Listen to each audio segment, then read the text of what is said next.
몇개 좀 스타링을 좀 해보자고 부탁을 드리기로 했습니다. 사실 아까 모두에 오시기 전에 말씀드렸지만은 저출산 문제라고 하는 것이 이 코로나19처럼 갑자기 생긴 문제는 아닙니다.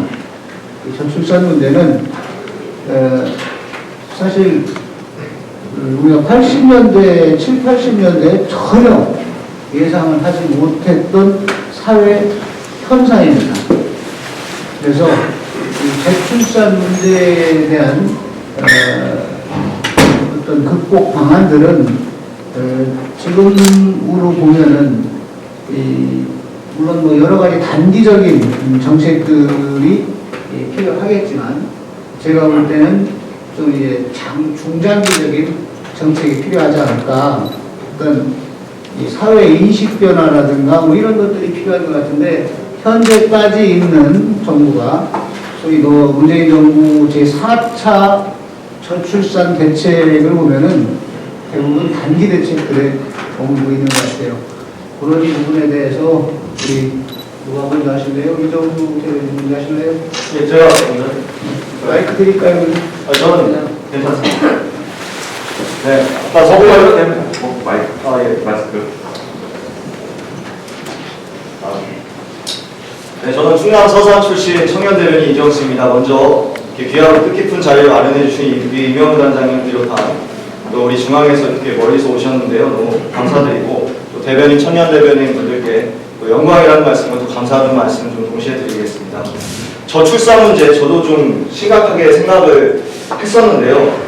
이제 또 우리 단장님께서 조금 더 한번 살펴봐라 해서 살펴보니까 정말 심각한 문제라고 좀 파악이 되고 있습니다. 일단 원인에 대해서는 여기서 다 같이 이렇게 조사를 해와셨기 때문에 저는 간단하게 두 가지 원인과 또 해결 방안에 대해서 간단하게 세 가지 정도 이렇게 짧게 좀 말씀을 좀 드리도록 하겠습니다. 일단 첫 번째는 저출산의 원인은 남녀 누구나 다 결혼과 임신과 출산을 계산기 두드리자마자 이건 손해다라는 입장이 굉장히 다수의 입장이 있기 때문에 이게 지금 결혼이라는 것이 사실은 굉장히 큰 축복이지만 이 시대에서는 너무나도 지키기 힘든 축복이 되어버린 현실인 것 같습니다. 뭐 다양한 문제가 있겠죠. 뭐 주거 문제, 뭐 예산 문제, 뭐 문제가 있을 테니까요. 그리고 두 번째는 우리가 이제 인구 소멸 국가 그리고 OECD에서 유일하게 출생률이 0으로 시작하는 국가가 바로 대한민국이라고 합니다. 뭐 2006년부터 지난 2020년 지금까지 수백조 원의 저출산 예산을 투자했음에도 불구하고 큰 성과를 내지 못하고 있다는 것은 정책이나 또 정부의 방향에 조금 문제가 있지 않았나. 그래서 새로운 또 이렇게 시도를 해봐야 될 때가 온 것 같고요. 뭐 간단하게 이제 제가 해결 방안에 대해서 좀 세 가지만 좀 말씀을 드리도록 하겠습니다. 제가 생각했을 때 저는 내년에 이제 시의원을 준비하고 있는데요. 저희 지역 내에서 제가 여러 가지 공약을 연구하고 그러고 있지만 저는 이제 자영업, 외식업을 오랫동안 종사해왔고 또 농어촌 일들도 같이 이렇게 봐오고 있었는데 인력 부족 현상이 항상 심각한 것 같습니다. 그래서 저는 이제 제가 만약에 의원이 된다면 그 중국이나 동남아 국가에서 이렇게 다양하게 이렇게 학생들에게 뭐 이렇게 자매 결혼을 맺어서 인력을 좀 확충할 수 있는 그런 기반을 좀 갖고 또 그런 것들이 이제 잘 돼줘야 이 지방 건전성이라든지 뭐 다양한 그런 보충이 될 수 있기 때문에 그런 것들이 이제 앞으로 우리가 인구가 계속 이제 감소되고 고령화로 돼가기 때문에 일할 수 있는 사람들이 좀 많아져야 된다. 그래서 저는 적극적으로 조금 그 이민 정책 같은 거를 좀 펼쳐야지 좀 이 저출산 문제에도 조금 도움이 될 수 있다고 이렇게 좀 판단을 합니다. 그래서 그 이유는 뭐 다양한 이런 이유가 있겠지만 일단 가장 큰 것은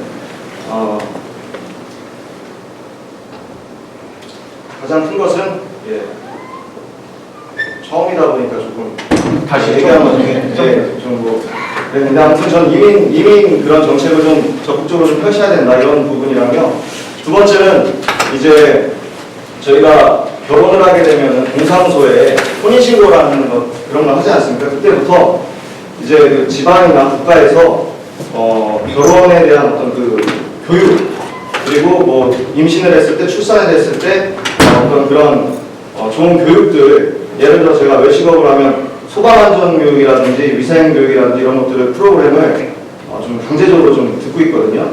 그런 부분에 대해서 뭐 임신을 했을 때 어떻게 좀 태교를 해야 되고 또 뭐 출산을 했을 때 어떤 정책이 있고 이런 다양한 부분들에 대해서 우리 그 인식과 의식을 좀 높일 수 있는 그런 교육, 그런 것들을 좀 강제성 있게 좀 프로그램을 만드는 것이 좋을 것 같다라고 생각을 하고요. 끝으로 이제 그 셋째는 혼외자 및 이제 그 미혼모처럼 완전하지 않은 가정에서 태어난 아이들을 아주 적극 보호해야 된다는 이 세 가지 해결 방안에 대해서 제가 말씀을 좀 올리도록 하겠습니다. 아무튼 뭐 제 의견은 여기서 마무리하고요. 코로나가 엄중한 시기인데 모두 특별히 건강 유의하시고 뭐 질문 있으신 분들은 또 이렇게 자유롭게 좀 질문들 해주시면 감사하겠습니다. 질문 없나요?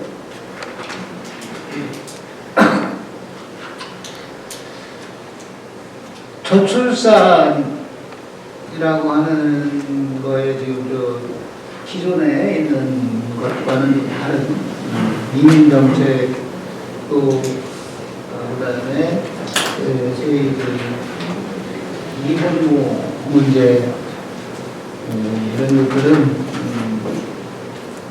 여하튼 기 다뤄지지는 않았던 문제 같습니다. 그거에 대해서 좀 나중에 다시 토론을 하고요. 이웃인데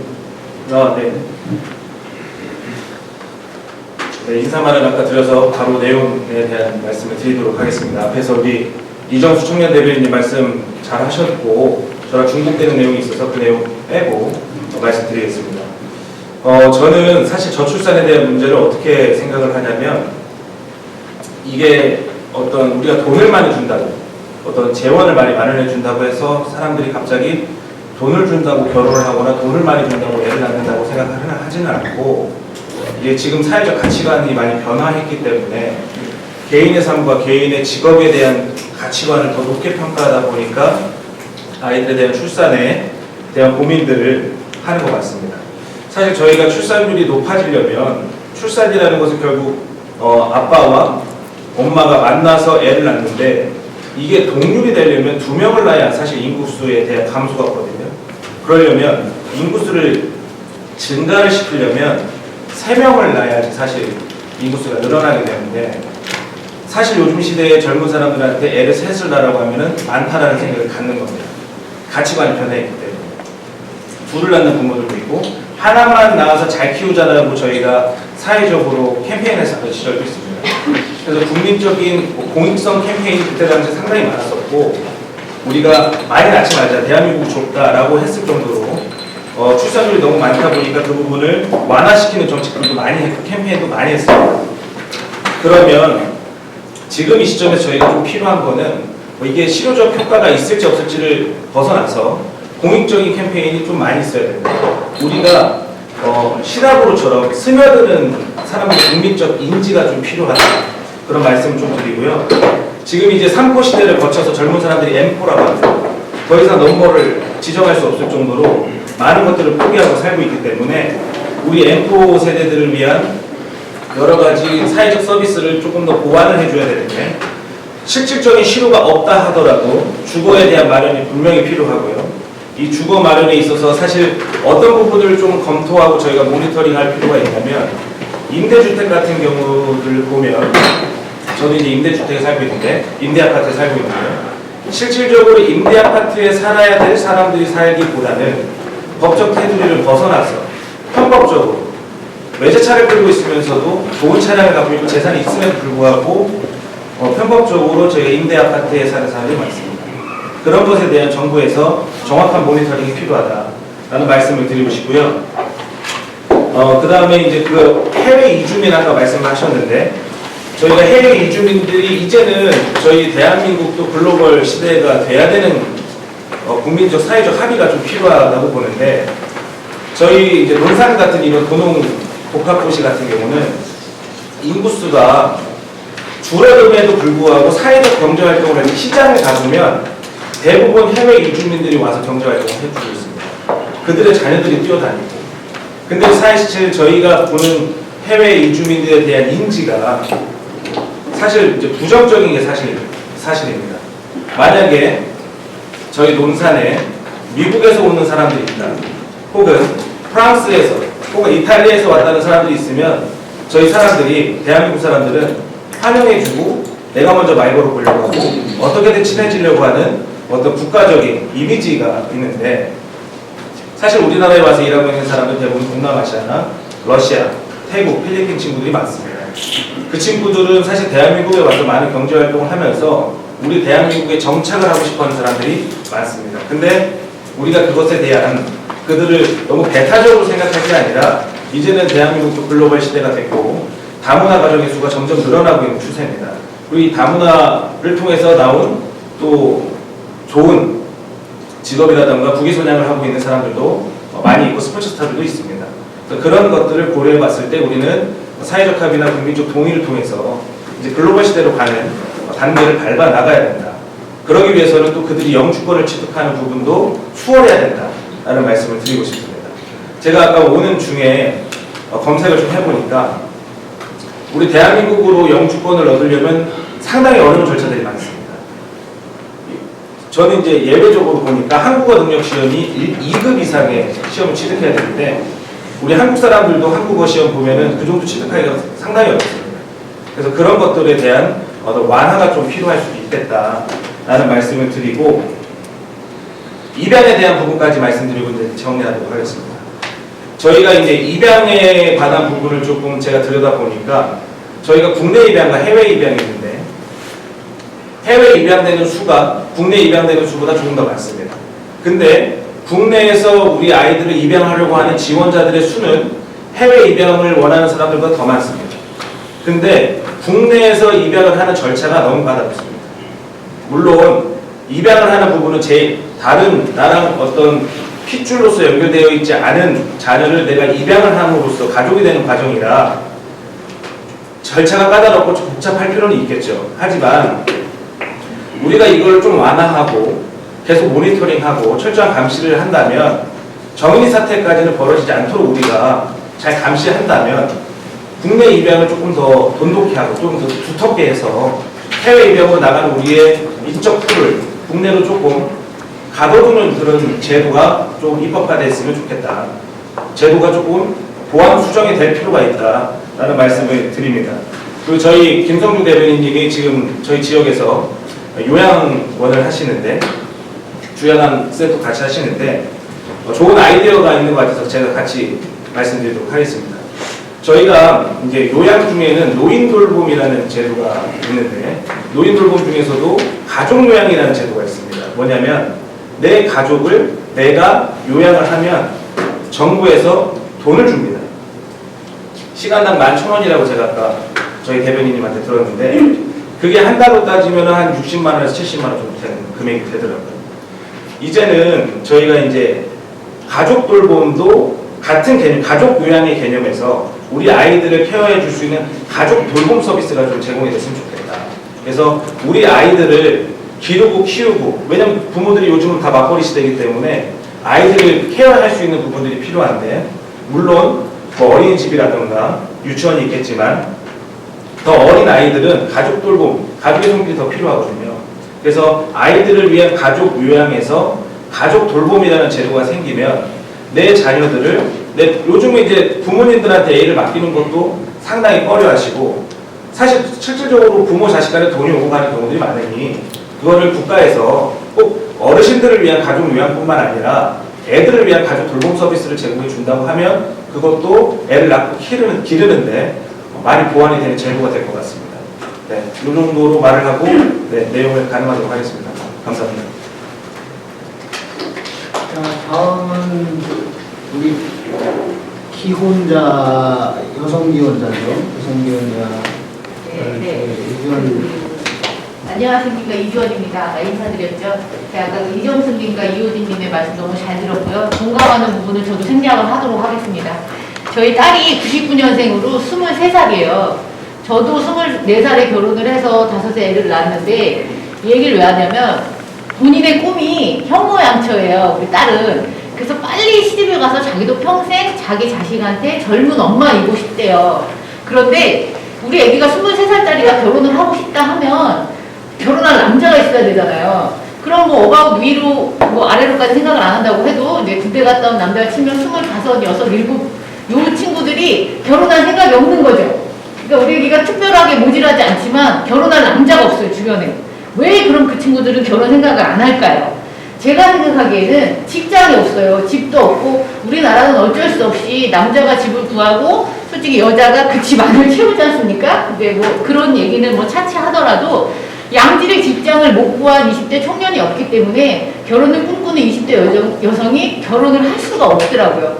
그렇다고 뭐 한 15살 많은 30대 중후반 남자랑 결혼할 수는 없잖아요. 물론 그런 친구들 있지만 그래서 저는 이제 두 분이 말씀하신 거는 빼고 이제 좀 더 중장기적인 측면에서 남성들이 양질의 직장을 가질 수 있도록 조금 하면은 나라에서 이제 뭐 그러니까 취업률을 높이기 위해서 여러 가지 그러니까 좀 약간 질이 낮은 공무원 수도 뭐 하급으로 눌리고 뭐 여러 가지 뭐 그러니까 취업률을 높이기 위한 무슨 행위들을 나라에서 많이 했지만 솔직히 나라가 직장을 구하는 데는 굉장히 단기적이고 한계가 있다고 생각을 해요. 그러니까 그런 것들을 나라가 책임지려고 하지 말고 그러니까 양질의 직장을 줄 수 있는 기업의 규제나 법률을 풀어줘서 시장과 기업에 맡기다 보면은 그 기업에서 이제 무슨 세금을 깎아준다라든가 뭐 땅을 빌려 공장을 짓게 해준다든가 여러 가지 그러니까 회사나 기업과 중소기업이 잘 경제 활동을 할 수 있도록 나라가 도와준다면 양질의 직장이 생기지 않겠습니까? 그러면 이제 그런 직장을 다니는 친구들이 잉여 자본이 생기고 가처분 소득이 생기다 보면은 당연히 결혼하고 싶고 이성과 연애를 하고 싶고 그러니까 그런 환경을 조금 만들어줄 수 있으면 좋지 않을까 그런 생각을 해서 물론 여자들의 양질의 직장을 갖는 것도 중요해요. 저는 남녀를 가르는 게 아니라 어차피 여자가 임신을 하고 여자가 출산을 하잖아요. 그러니까 그러니까 20대 후반과 30대 이렇게 가임 여성들이 그러니까 아기를 갖고 출산을 할 수 있는 요 기간에는 어쩔 수 없이 남자들이 돈을 벌기 때문에 그러한 청년들을 위한 이제 중장기적인 정책이 좀 필요하다고 강력히 주장하는 바입니다.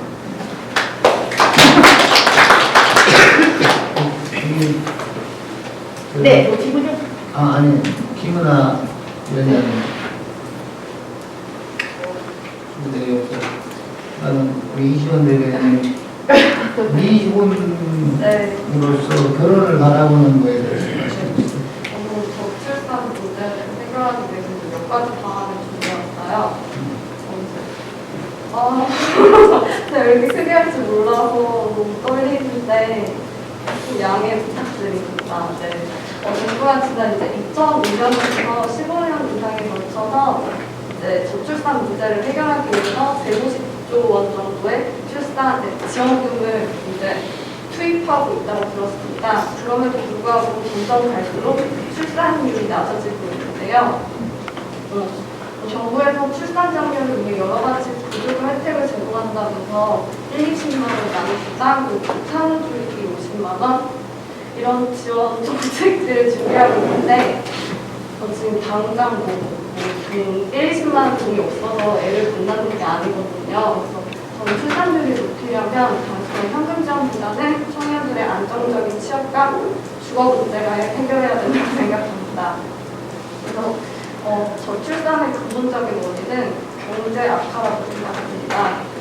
최근 정부에서 3+3 육아휴직제를 시행하는 방안을 내놓았는데 부부 모두가 이제 3개월 육아휴직을 하게 된다면 나라에서 300만 원, 300만 원, 600만 원씩 지급을 한다고 하는데 이게 현실적으로 가능한 제도인지 참 의문이 듭니다. 대기업에서도 육아휴가를 쓰면서 눈치를 보고 있는데 이게 중소기업에서는 과연 가능할지 정말 의문이 듭니다. 그렇기 때문에 일단 청년의 주거 문제와 안정적인 지원들이 가장 중요하다고 생각합니다. 자, 지금까지 5분의 저출산과 관련된 이야기를 들어봤습니다. 저도 간단하게 좀 정리 차원에서 말씀을 드리는데 지금까지 정부가 내놓은 저출산 대책이 올해가 발표된 것까지 4차 계획을 했습니다. 올해 대표적인 게 말하면은 4차 계획의 대표적인 것이 경제력에 집중돼 있어요. 올해 영유아를 낳을 경우 영유아 수당을 30만 원씩 주겠다라고 하는 게 4차 계획입니다. 2025년부터는 50만 원씩 주겠다. 이게 정부의 4차 계획이고, 또 임신을 할 경우와 그 다음에 출산을 할 경우 100만 원, 또 100만 원, 뭐 이렇게 200만 원 주겠다. 주로 이제 이봉책이죠. 예산은 그게 대략 제가 작년도 2020년도 통계를 보면은 2020년도에 27만 2,337명이 태어났습니다. 작년에. 2019년에는 30만 2,676명이 태어났어요. 그러니까 그 사이에 이런 대책들이 계속 발표됨에도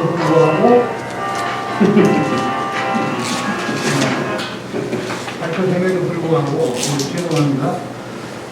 인구 출산율이 약 10%가량 줄었어요. 특히 충남 같은 경우를 보자면, 충남은 아까는 말씀드린 바와 같이 도지사가 공약으로, 본인 공약으로, 대표 공약입니다. 저출산 고령화 문제를 어떻게든 해결을 보겠다.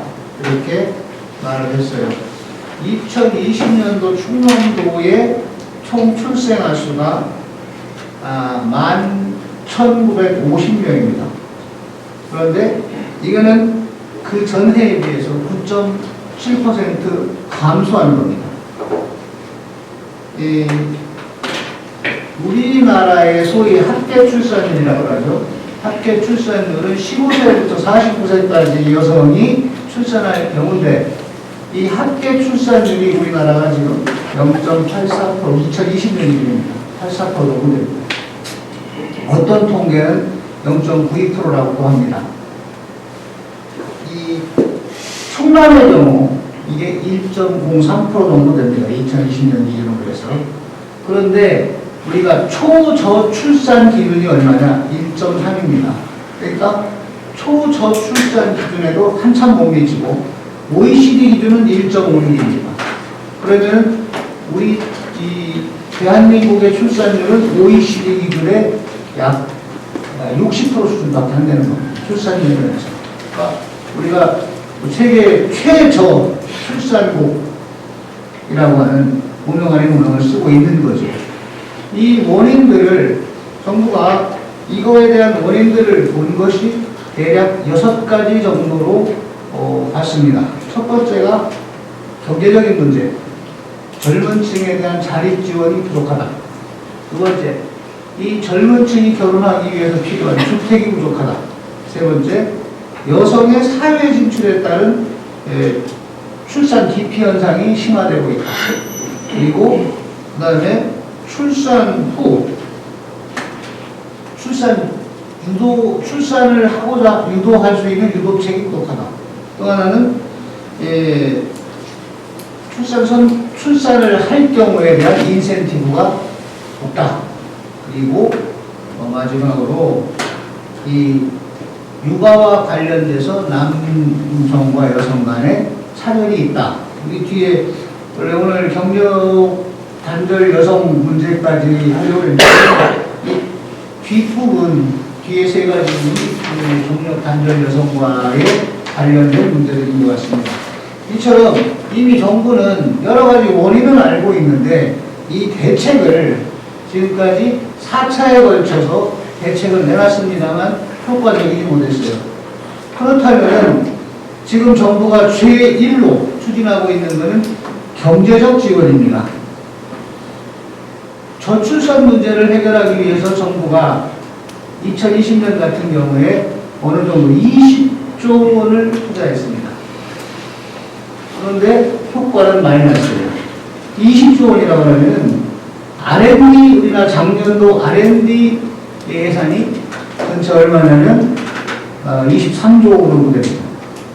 그리고 SOC 예산이 23조 2천억 정도 됩니다. 그러니까 국가에 도로 놓고 교량 뭐 이런 건설 행위하는 전체 사회 간접 자본 비용하고 저출산 대책 비용하고 같았습니다. 출산 예산하고 이렇게 막대한 돈을 투자하면서도 필요성을 거두지 못하고 있는 것입니다. 정부가 가장 먼저 얘기하는 것이 경제적 해결 방안인데, 과연 그러면은 경제적 해결 방안, 그 소위 이 지원금이죠. 지원금을 줬을 때 효과가 있을 것이냐?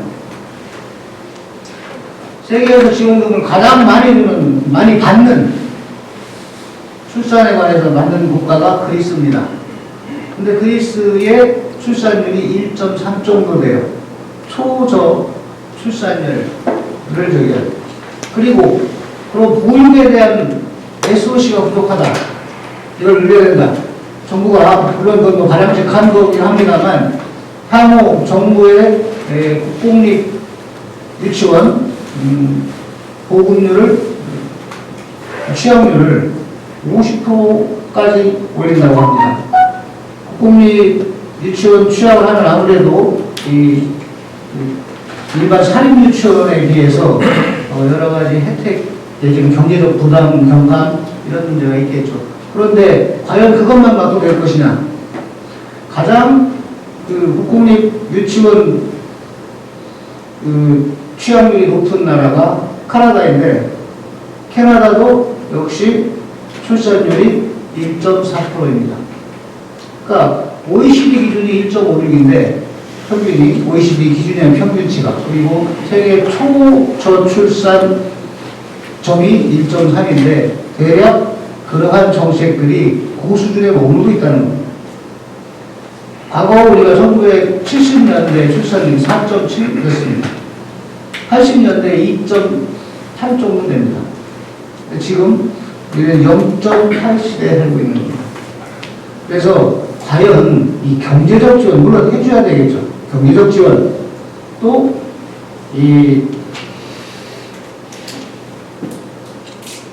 시스템, SOC 자본, 이런 것들, 그러니까 애를 낳기 좋게 하고, 일단 첫째로 결혼을 할 마음을 먹게 하고, 둘째로 애를 낳아서 보육할 마음을 먹게 하고, 이러한 것들이 과연 이런 단기 처방, 영아 수당 아이 낳는데 30만 원 주는 것 같고, 또는 앞으로 이제 이 첫째 자녀, 둘째 자녀 각각 좀 다르긴 합니다만 대학 등록금, 전액 면제 이런 게 있는데, 그런 시스템만 갖고 과연 가능하냐?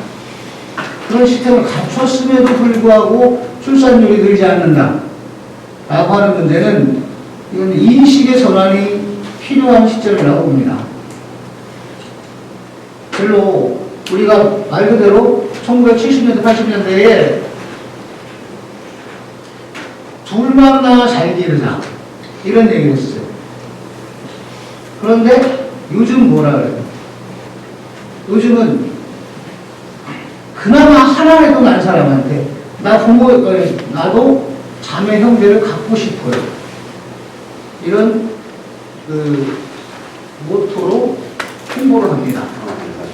그만큼 지금 사회가 출산에 대해서 극도로 기피하는 그런 사회가 됐습니다. 우리가 오늘 정책 토론회를 한 이유는 과거 정책 원인을 이야기하고자 하는 게 아닙니다. 과연 우리가 여기서 정말로 국가적인 위기, 선진국들이 거의 대부분 공통적으로 갖고 있는 위기를 어떻게 극복할 것이냐. 우리 지역사회가, 충남도도 지금 출산율 부분에서 해마다 떨어지고 있어요. 계속. 안감하죠? 고객께서는 본인의 보건복지위원회 그 경험을 살려서 내가 저출산 문제만큼은 반드시 해결해 보겠다라고 공언하신 게 4년 전입니다. 3년 반 전입니다. 그런데 아마도 그 전에도 얘기를 하셨었죠. 이미 5년, 6년이 지났어요. 전국적으로 물론 마찬가지 현상입니다만 지난해 17개 광역 시도 가운데 인구가 늘어난 광역 시도가 한 곳도 없습니다. 다 들었습니다. 17개 광역 시도가. 지난해 처음으로 대한민국 인구가 감소했습니다. 앞으로 점점 심화될 거라고 생각합니다. 출산율이 이렇게 저조하다면 대한민국이라고 하는 나라의 생존을 위해서도 우리는 저출산 문제, 저출산 대책을 반드시 마련해야 되고 오늘 이 자리가 그 단초가 되는 자리가 되기를 바랍니다. 먼저 우리 여기 도병수 변호사님 또 조사권 변호사님이 계신데 첫째로 이런 문제가 있어요. 초법적으로 지금 현재 있는 법이 아닌 초법적으로 저출산 문제를 해결할 수 있나? 지금 현재 있는 법령이 아닌 예를 들어서 독신세를 물린다. 네거티브죠. 혼자 사는 사람한테 독신세를 물린다. 가능합니까? 하지 말아요. 혼자 살려면 아. 지금 되는 거예요. 예를 들어서 결혼 정년기가 지나는데도 계속 혼자 산다. 중과세를 계속 매길 수 있느냐? 안 가는 게 그런 거지. 그렇죠. 근데 실제로 정부는 이 독신세와 유사한 것들을 검토하고 있어요. 이게 제가 그냥 드리는 말씀이 아닙니다. 정부가 얘기하는 6가지의 대책 중에 하나가 바로 독신세를 포함한 소위 뭐라고 그러죠? 부과입니다, 부과. 근데 과연 가능합니까?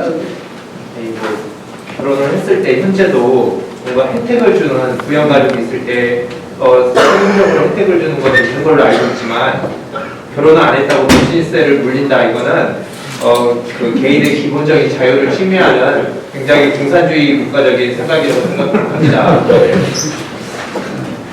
인종배려하는 우리처럼. 그래 지금까지 주로 이제 말씀대로 이 초헌법, 헌법이죠. 헌법에 아마 정신이 입에될 것 같은데 그런 세가 마련된다면 지금까지는 그런 예를 들어서 평균 기준으로 해서 인센티브를 보다 많이 준다. 그 인센티브가 출산에 영향을 미칠 것이냐 라고 하는 것 이런 문제로 오늘 토론이 많이 집중되고 있는 것 같은데 제가 생각하는 그래요. 이 문화를 바꿔야 되지 않느냐 사회 문화를. 그래서 오히려 출산을 방해할 만한 내지는 출산에 대해서 비토적인 이런 문화를 좀 이제 사회에서 추방 내지는 없애야 되지 않느냐 하는 그런 생각을 해봅니다. 장기적으로 요즘 다들 드라마 많이 보잖아요. 드라마에서 우리가 출산율에 대한 역전 현상이 나타나는 것이 언제로부터는 이 역전이라기보다 이제 이 급격하게 출산율이 떨어진 이유 중에 하나가 골드니스입니다. 여성분들은 잘 알죠, 골드니스. 소위 말해서 결혼하지 않고 출산하지 않고 혼자 여성이 살 때에 이렇게 훌륭하게 살 수 있다라고 하는 것을 이 미디어가 사회 전반적으로 굉장히 홍보를 많이 했어요. 결혼을 해서 행복한 것보다 혼자 삶으로 해서 훨씬 삶이 자유롭다 라고 하는 이런 사회 분위기를 미디어가 그 당시 사회상을 담아냈다고 하지만 미디어는 그 당시 사회상이 아니라 그 사회상보다 앞선 거를 얘기를 하는데 실질적으로 이런 사회 전반적으로 사회 분위기 조성을 미디어 또는 국가, 사회가 했다라고 보는 겁니다. 오늘 이 서울시 통계입니다만 아까 모두에 잠깐 말씀드렸는데 34세 정도 돼야 남자가 결혼합니다. 여자는 32세 정도 돼야 결혼합니다. 그래서 첫 아이를 낳으면 남자는 37세 정도 됩니다. 평균. 여자는 35세에서 4세 정도입니다. 둘째를 낳을 여력이 없어요.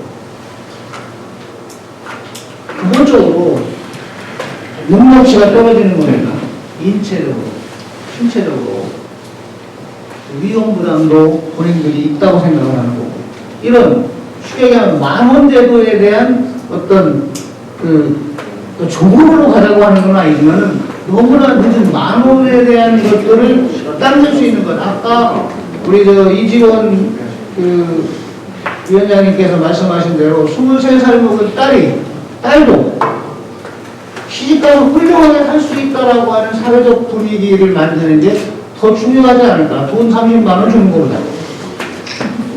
저는 그렇게 생각을 합니다. 그래서 선생님 단장님 네. 저희가 이제 나라에서 솔직히 돈을 주잖아요. 저출산 어쩌고 해결한다고. 근데 뭐 30만 원 준다. 어디 농어촌에서는 1,000만 원 준다. 3,000 준다. 근데 솔직히 여러분들도 다 공감하지만 돈 준다고 애 낳습니까?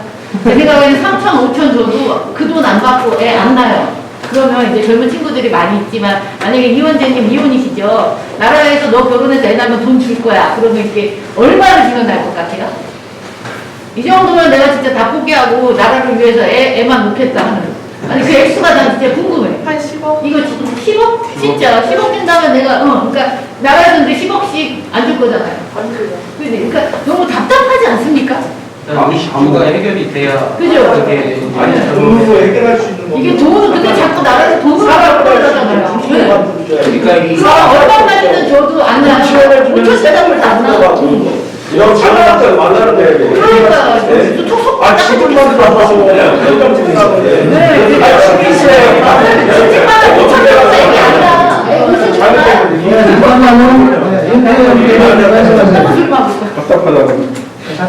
답답해요 진짜. 답답하니까 마스크 좀 말씀해주세요. 예. 좀 답답할까 마스크 벗고 좀 얘기 좀 하겠습니다. 네.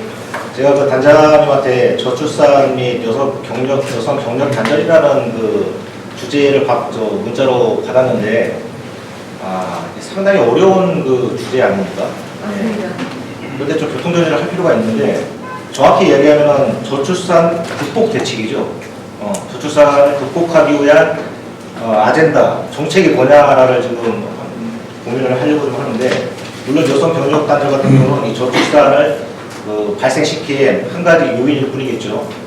그런데 지금 발생하는 그 정책은 칼로 두고 쓸듯이 뭐 이거다, 뭐 이거다 이렇게 정리할 수가 없습니다. 지금 나오는 그 현상과 거기에 대항하기 위한 정책 자체는. 그러면 저출산을 극복하기 위해서 이것만 고민하고 어르신들 돌봄에 대해서도 고민을 안 합니까? 그러면 거주, 주거 문제, 또 아이들 문제, 교육 문제 이런 것도 별도로 이렇게 칼로 들고 쓰지 딸려서 교통정리를 할 수 있습니까? 불가능합니다. 지금은 현상 자체도 복합적으로 아주 얽히고 섞여서 발생하는 문제이고 또 거기에 맞춰서 이런 아젠다를 제시하는 것 자체도 하나만 이렇게 야 이거 만병통치해 이거 하나만 딱 돼.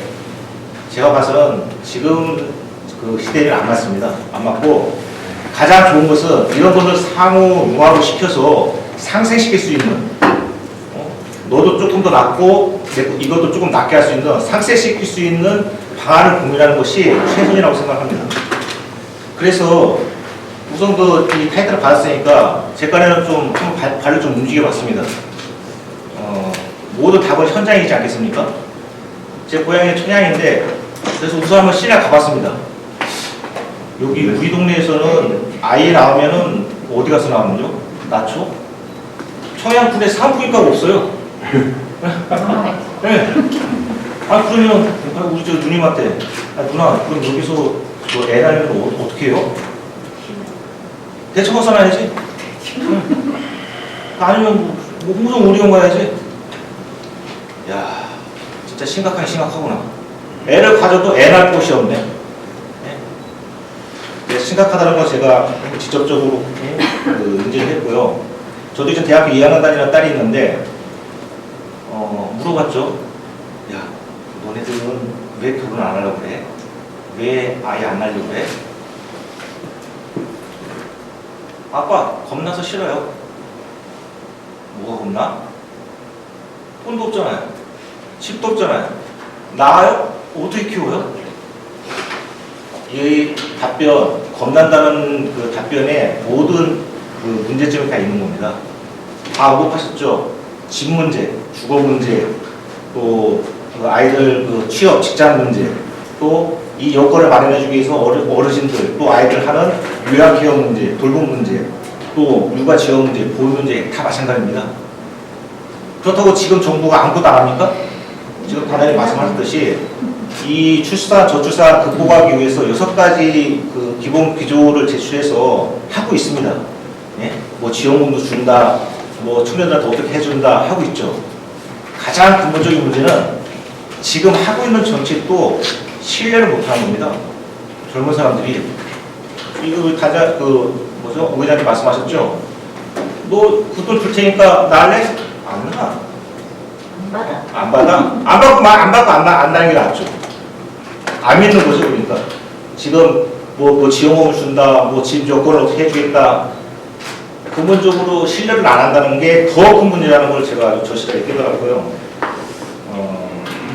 그리고 마지막 그 좀 말씀을 마감하면서 물론 뭐 다 각 조직마다 또 다 고민을 하고 있는 문제겠지만 또 우리가 이 자리에서 이렇게 좋은 시간, 귀한 시간 만들어서 또 이렇게 머리 맞춰서 토론을 하는데 이 방향을 또 정확히 좀 설정을 하고 좀 고민을 해야 될 것 같습니다.